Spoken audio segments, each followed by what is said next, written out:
I got here because I was born to do this. I was born into this. How many of y'all can relate to that? Y'all feel like y'all were born to do this? That's me. Y'all just like me. And I felt like from birth that I was meant to work in music, meant to work in entertainment. I knew some people worked in it because I read the credits. Back when you bought albums, people are buying vinyl again, so that's good. But back when you bought albums, I was like, these people work in it, so I can do it too. I'm from Daytona Beach, Florida, born and raised.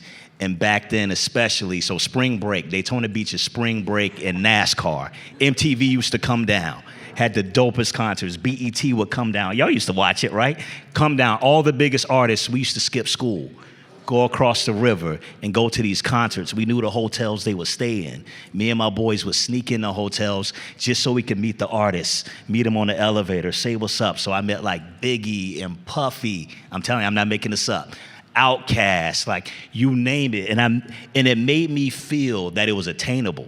Because if they're coming down to my hometown, the people that I idolize, my musical heroes, then it's possible for me to do it. For me, the route was going through education. Like, okay, I live 1,000 miles. My hometown is 1,000 miles south on 95 of Brooklyn. So how do I get to New York? And how do I get in this business? I don't know anybody in New York. How do I do it? For me, it was through school. So I got an MBA, I'm an HBCU graduate, HBCU pride all day, FAMU, Florida A&M University. So I went to FAMU, I did a 5-year MBA. So my thing was, and I mapped all this out, I'm talking about in high school. I used to tell everybody, speak things into existence. I'm telling y'all, I'm a product of saying it out loud, of what I'm gonna do. And I was the person in high school, y'all know that person, who always told you about, I know that was you, Richard, like telling them about like what to check out, what are you listening to, what's the next artist that's blowing up, all of that. That was me. So I knew there was a space for me looking at these MTV VJs and radio DJs, people like you. So like, I knew there was a path for me. So I went to school, did that, and my thing was I'm gonna use this education to get on the business side of it, and I'm gonna parlay that some kind of way. So I did that. I ended up getting to New York through, I'm talking about a regular suit and tie job every day at Arm & Hammer.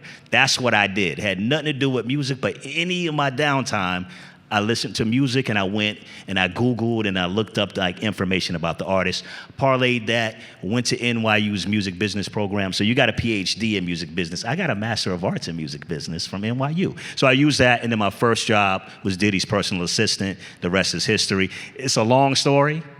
I'm gonna give you that right now so we can get to the rest of the people, but that's how I got in it. Nice.